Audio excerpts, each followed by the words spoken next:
Hi folks, ThriceRisen here with a bit of an unusual video.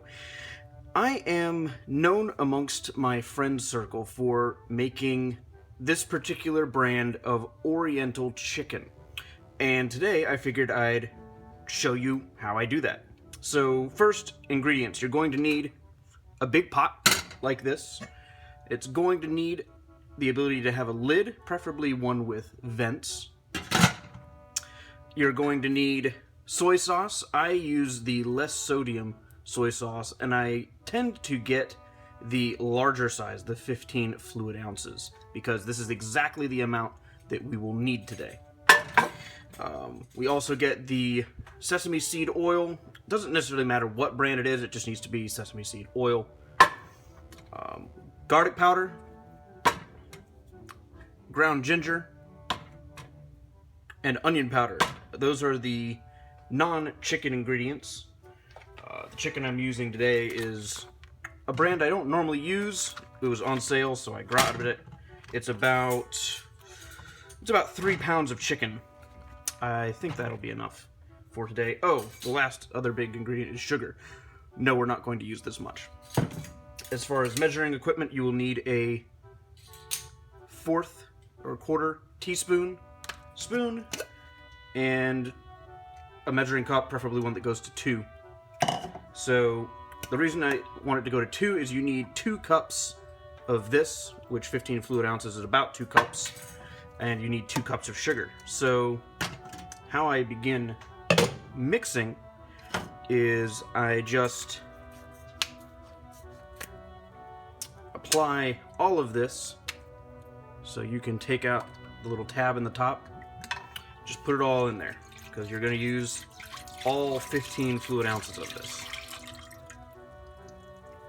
Alright, so that's done. Cap this off. Next, you're going to add your lighter ingredients. Garlic powder. You're going to take the 1/4 teaspoon, and you're going to put 2 scoops. So 2 scoops of that. So it's a 1/2 teaspoon of garlic powder. And the same goes for the onion powder. You're going to have 2 of these scoops, so a 1/2 teaspoon. Now, why do we not just use a 1/2 teaspoon? Well, that's because we're going to the ginger next, and we are not putting a 1/2 teaspoon of ginger. We are putting a 1/4 teaspoon of ginger. And just tap it like this. Get it spread in there. Alright, very good. Then you can use this spoon to sort of mix it in there. I have not put the oven on heat yet, because this stuff starts having a burning smell if you put it on too early.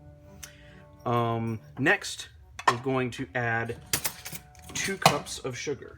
I'm going to just move that out of the way.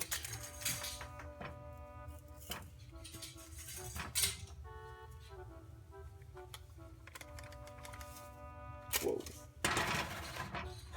Alright, a little more.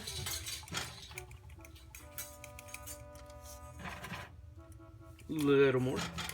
I like this on the sweet side, so if you want to go ever so slightly over 2 cups, that's okay. It's also the reason that I use the low sodium soy sauce, because if you can use the normal one, it's totally fine, but it has a saltier taste, and I prefer mine to taste very sweet. And this will come out tasting pretty sweet, obviously, because there's 2 cups of sugar in here. So if you're on a diet, this is not really the dish for you. So we mix all that in there.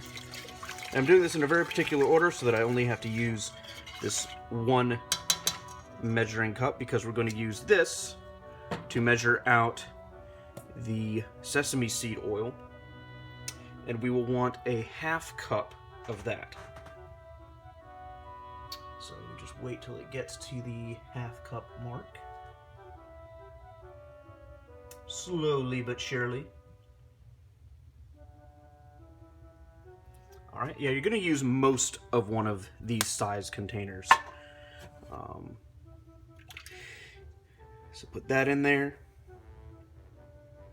All right, I'm gonna set that aside in the sink. And we're going to mix this in. At this point, I'm going to turn on the oven. It's set at about 6, so it's set at a decently high temperature. And that's just to make sure that when we get the initial cooking of the chicken done, that it's going to cook the chicken properly. I used to slow cook it a little more. You can cook this in a variety of ways. If you want to slow cook it, try to get a more caramelized rendering of the sauce, that's fine. But I'm just making sure this is all thoroughly mixed in. All right. So now, normally I would say you thaw the chicken if you have frozen chicken, but this chicken is already, it's been in the fridge for a day or so. So I'm just gonna open it up. Oh, these are nice big pieces, goodness gracious. These are enormous. All right.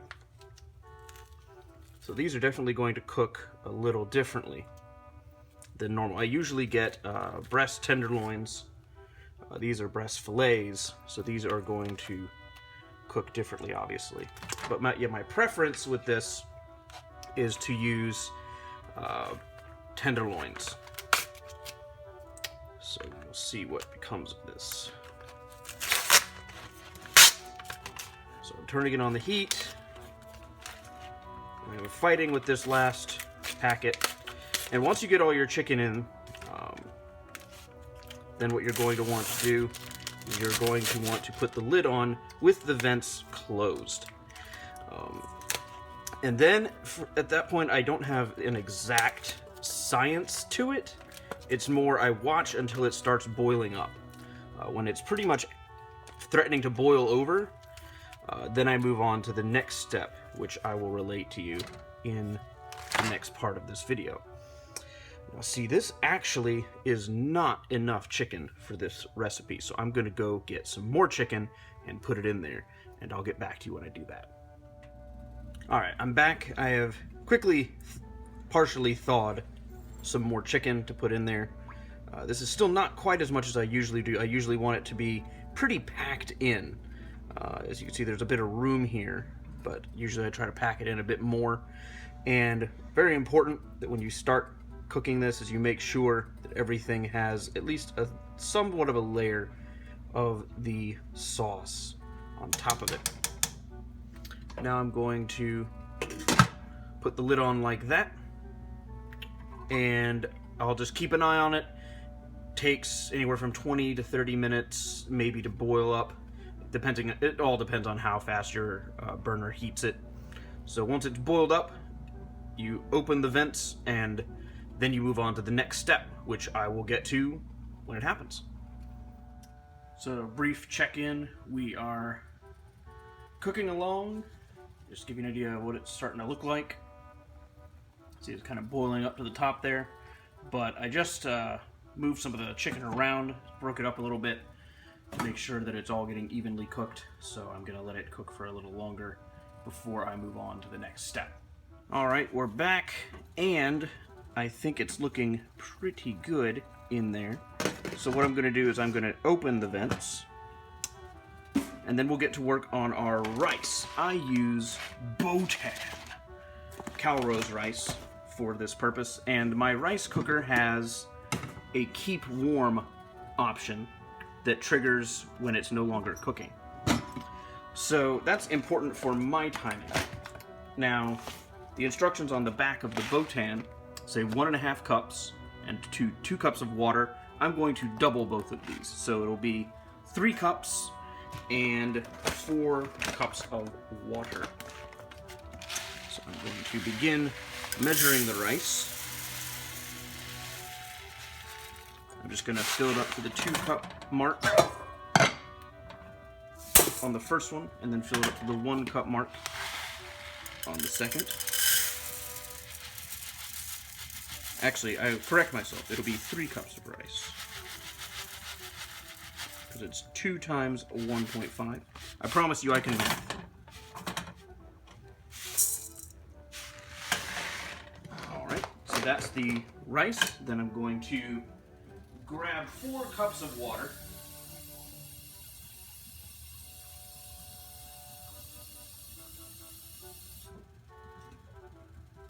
There's 2 cups.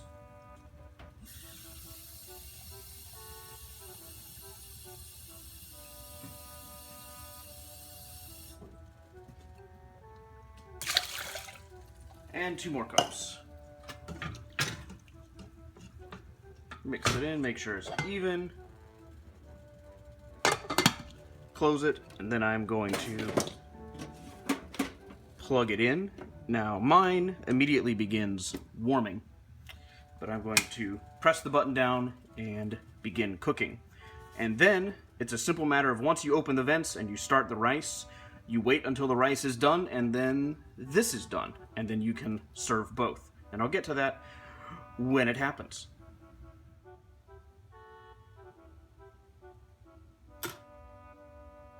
Ah, it's done. Excellent. So, now we unplug the rice. We'll shift it off the heat so that it doesn't burn. Like so. And one important thing I forgot to mention is I have turned the temperature on this down. As soon as you open the vents, turn it down from between 6 and 7 to between about 4 and 5. It's kind of like a low end of medium heat. But of course now I'm going to turn it off and get ready to plate. So we have just a bowl here. Plating implements.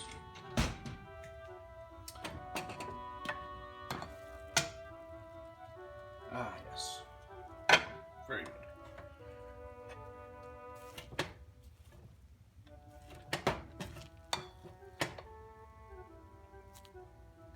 Get a little bit more of this in there. Make a bed.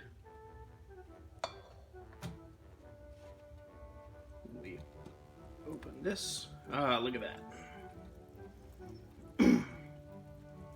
Very nice. Nice and caramelized. So now we're going to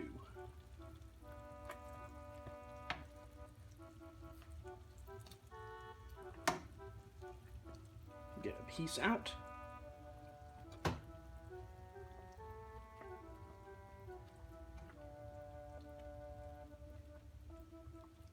Bet it on there. Get a little bit of the sauce.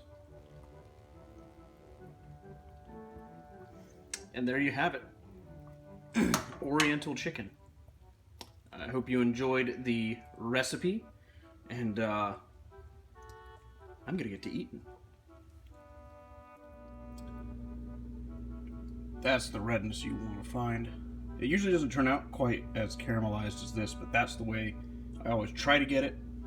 Doesn't always succeed. I actually haven't succeeded in a couple of years getting it quite this way, so follow this video, because I probably will be referencing it myself in the future.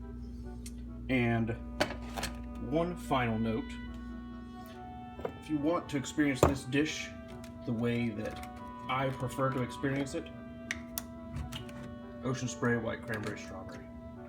It adds a very sweet, light, almost, I might venture to say floral flavor, but that's the stuff. It balances out the heaviness of the dish. Another delicious meal complete.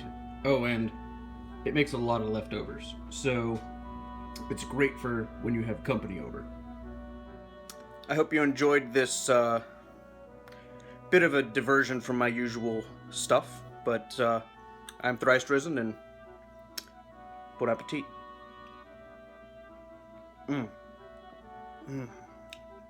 It's good stuff.